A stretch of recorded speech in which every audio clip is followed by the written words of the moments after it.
So when we set out to buy this property and rescue these animals and ultimately rescue this farm, I don't think we realized the adversity we'd face here. And since day one, it's set in, and ultimately, it hasn't stopped. It's been unrelenting. Otherwise, if you let him sit, I think we're going to just wind up coming back out in like 3 or 4 hours and just putting him down, period, because he's now beyond that point. And in that, we walk into this thing and do our best, and number one, we're hit with this bank that's unbelievably just focused on shutting us down, taking this land. It's absolutely killed us. And then you got the USDA, where they come into the property and put shade cloths around all your exotic animals. As much as you don't want to do that, our team today is out there wrapping everything up like it's a package. The hardest part about that is the animals look forward to the interaction with people. It ultimately affects these animals. The 150 souls living out here that rely on us, that rely on this property, that live here. This is their home. And all that work you did to improve their lives, well, we're gonna just button it up.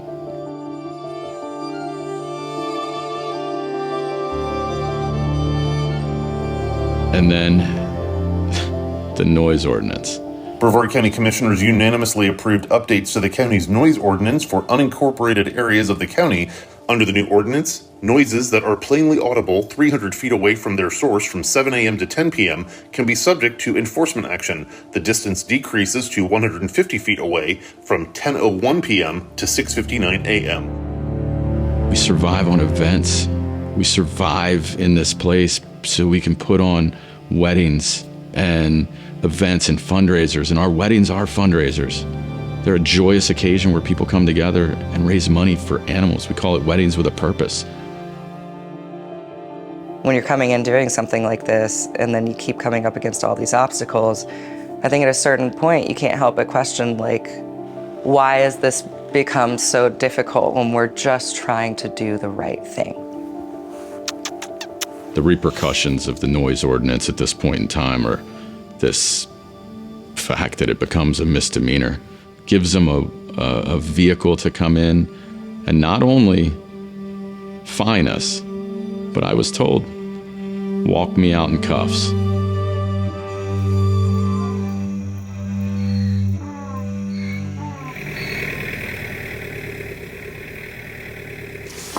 Sorry, wow. No, you're good. Prince, what if I told you your audio is being recorded this whole time? My audio being recorded? Jesse, I will spray your...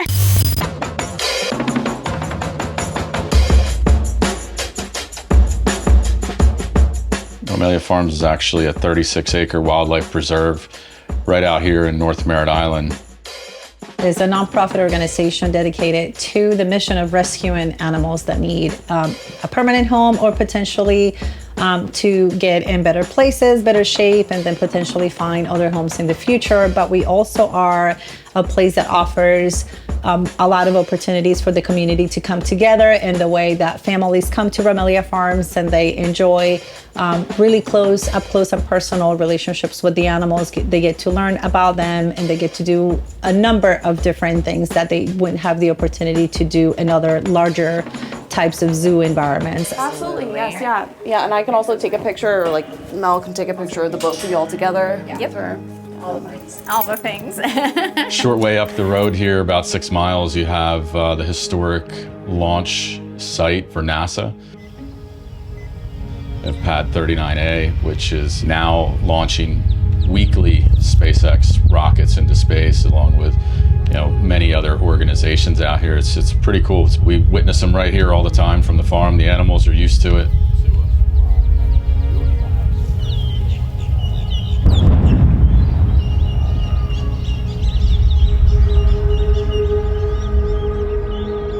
Our tours are guided tours, so our guests that come and visit the farm get to know the animals, get to know their story, where they come from, how they ended up here.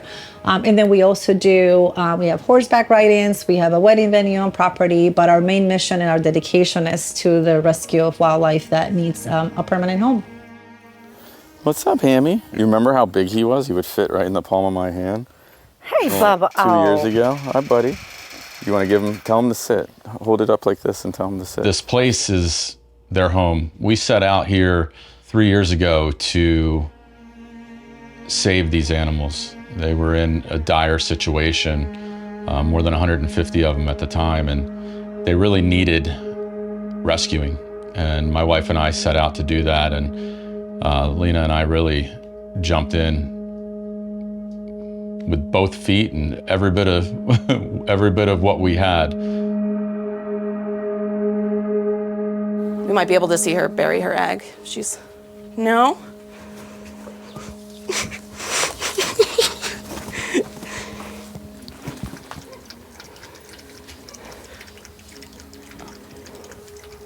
She's so cute. Oh, I love her. She makes me want to barf.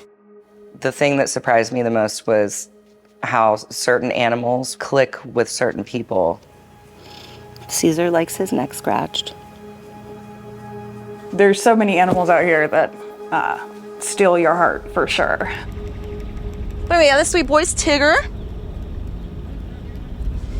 I consider him one of my sons on property. And it's like they choose you to be their human. You know, they're friendly with everyone, but like there are certain animals you develop a special relationship with. For me, that was Madison. It's easy to say Madison. She's very special. She was really awesome. Madison is definitely one of those very touching relationships. Even guests like just loved her when you'd bring her out. You know, they're just enthralled by her, and it's that one animal had such an impact on so many people, even if it was just for a brief moment, right? Even if it was just for the 45 minutes to an hour that they're here, or they went in and did a sloth encounter while Madison was in there and she starts climbing all over them, you know? Those are the ones that really get you, you know, the hardest.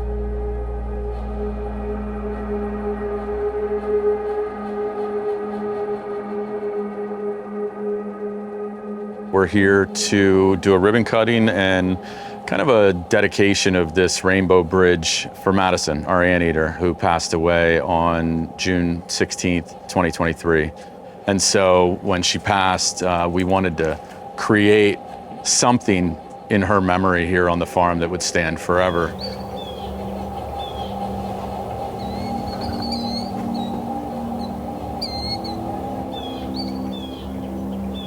I wanted to just quickly tell a little story about Madison and how we got to know Madison. Lina and I, and you know, some of the team members were here, but it actually happened in this very barn. We came here, and it was probably a week after we took over. We had the animals inside of this barn because I don't know if it was storming, something going on, and we came in the morning and Madison was gone. We're like, oh no.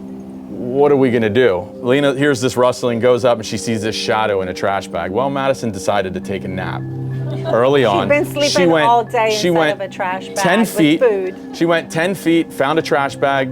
It was warm. She huddled up in there and she took a nap. That was her. She was always animated. She was this animal that stole your heart. And everybody that met her, she stole their heart. And she was a huge part of this property and this adventure and this journey that we set out on. And there were so many of you that in her life, the team that's here, you guys gave her a wonderful life.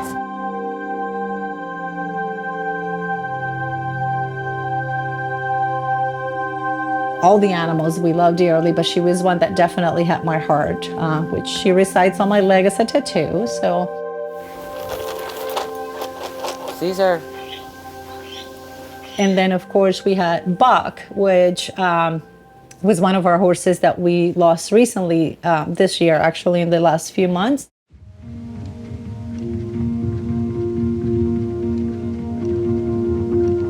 So Buck, you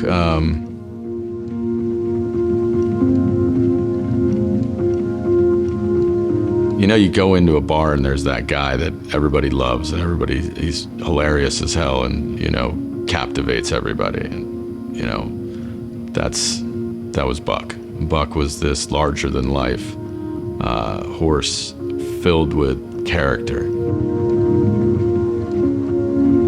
Buck was laying down, which didn't really think much of it at the time because he's in his late 20s. He's an old man, so he can lay down and take a nap. Took him out of the pasture, so started walking him. He had his head down really, really low, and his knees were kind of buckling once in a while. He was not feeling good at all. So he was the most gentle horse on this property, and the oldest. And so he's like the patriarch, right? And he was the one that everybody, if you're a new rider, Buck was your guy. kind of mischievous for an older guy, but they've all got their personality. No, that's not a carrot now. Lina, on our honeymoon, got thrown off of a horse and was never gonna ride a horse again, and Buck was her first ride. Lina's first time in 14 years, all due to Esther's persistence on her last day. You know, tries to steal food from other horses and is very eager to eat, so not eating is a weird thing for him. At this physical moment, I mean, this horse has been biting a stick all day long. If he was thrashing around in agony, wouldn't stand, like acting like somebody just shot him or stabbed him, I would have said, no, he needs to be put down right now. But right now, he's standing. He's not flailing. He's uncomfortable. For the best, if you want to give him the best chance of survival, my recommendation is you take him to the hospital, you get the diagnosis, you get the diagnostics, you get the answers that I can't fully provide in the field. He's always been good, even for people that have never been on a horse. We could always trust that Buck is going to take care of them. So, and he's always been in really good health, even though he's an old man. So when things are weird with him, we get very concerned.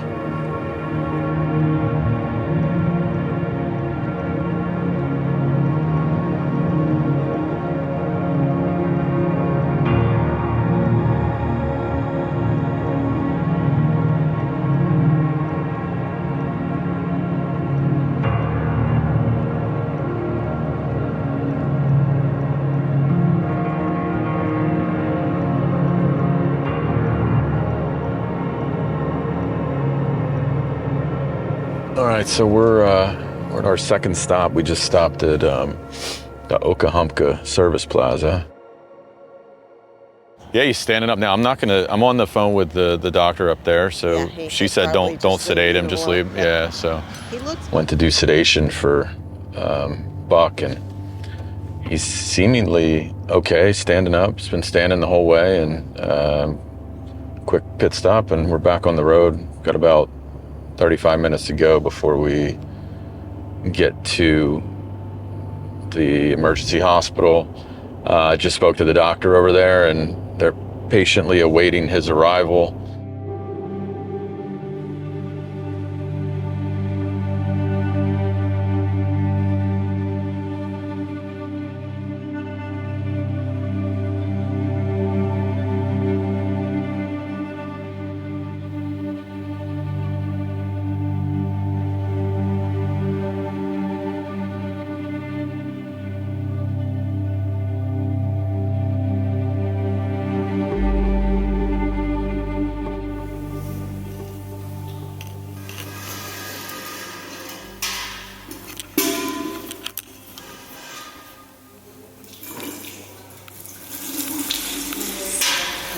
And call our own surgeon, his thoughts about it as well. You know, he said based off of everything, especially with our lactates and his age, you know, I think humane euthanasia might be his next best option.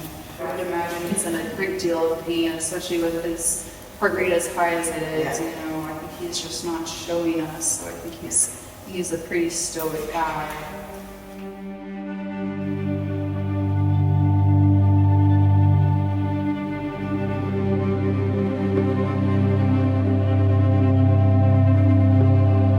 Even his final minutes, you know, it was one of those things he didn't let on because he didn't want any of us to feel his pain and carry it with us.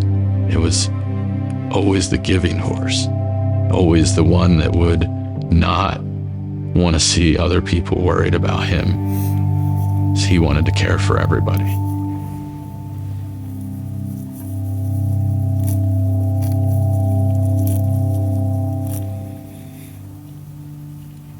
That's always, we're just talking about this, always a tough decision to make, but when all the medical professionals are telling you that there's no future, you don't want to give up hope, you know, that's always probably the hardest thing, to try and say, you know, I'm gonna make this decision to give up hope for them, and that's probably the toughest part of that always. So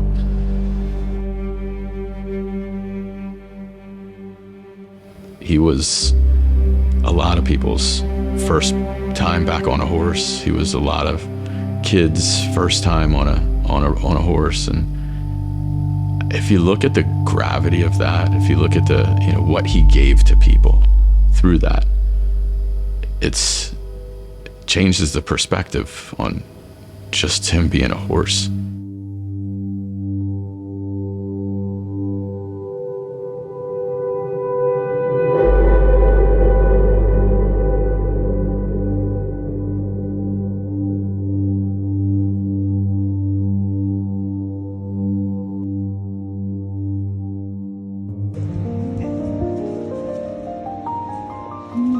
Carrot? You think that's a carrot? But in my truck. There's something in my truck. You deserve a carrot.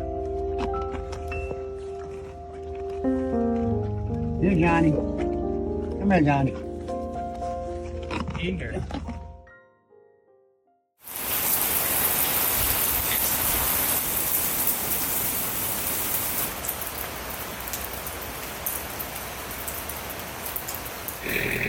Prior to this, prior to Romelia Farms, this was not Lina always says, it wasn't our dream like this. I didn't wake up one day and say, I want to buy a zoo. This is the dream we're going to have. not water mitigation, but water leak. One day, my wife wakes up and rolls over to me and says, hey, I want to buy a wedding venue. Totally agreed. I'm like, let's go. Let's do it.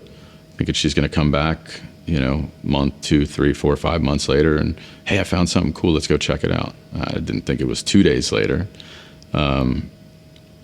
But we came to this place and we fucking ran, actually, out of here, like, what is this?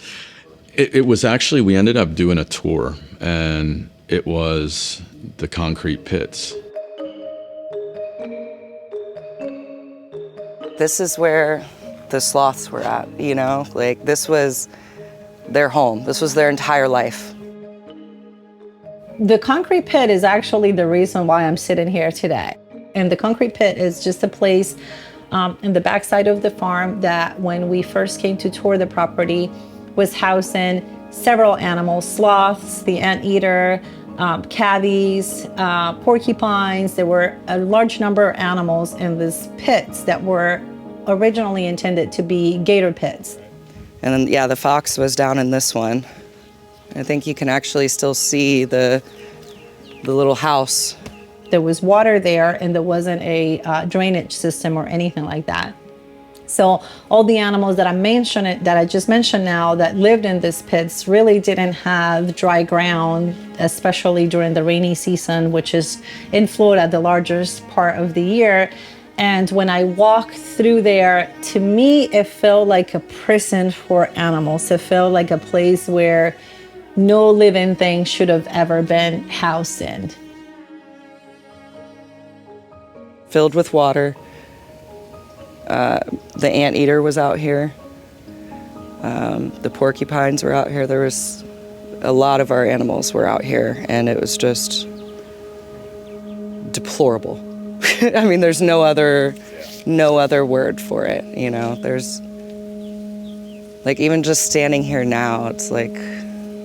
And that was the one thing that I could not do, even though I said that I would never come back. I could not stop thinking about that image in the back of my head, and I started wondering, like, what if I could do something about it? What if this wedding venue idea can become something much bigger than that?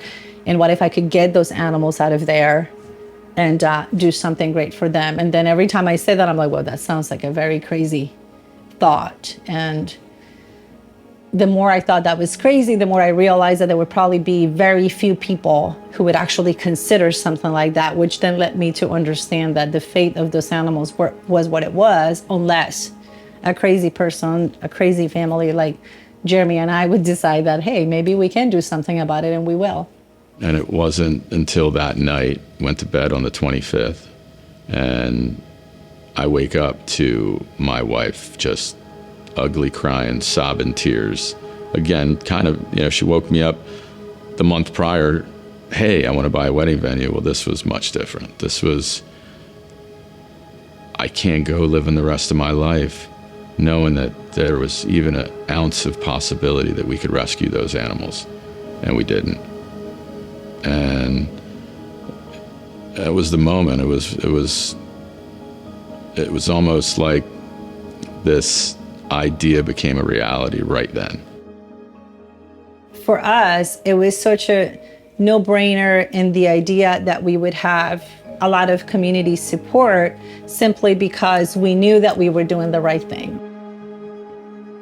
So we automatically assumed that the county or the government entities that would have something to do with a business and a property like this, the neighbors, all the people around us that knew what this place was before versus what we intended it to be. But more importantly, once we were here long enough to actually show that we were truly genuine intended to make this a better place, we made the assumption that we would have all that support just because we were doing the right thing. And there were many times where it hasn't felt that way. It felt like we've came in here, we did all the things that we needed to do to make this a better place, and we have faced adversity next to another adversity. We face issues with the county, with different noise ordinances that are trying to keep us from being able to have events or weddings or anything like that, which is what financially helps support this place.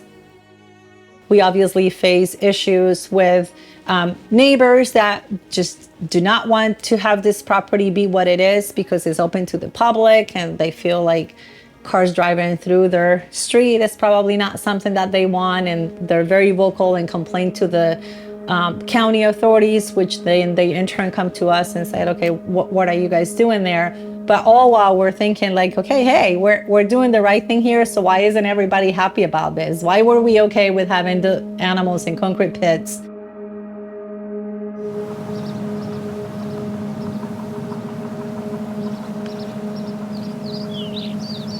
April 24th, it's Wednesday, just about noon. It's 1,000 days in. It's all started on July 29th, 2021, and we faced a lot of adversity along the way, but where we stand today, I don't know the path forward.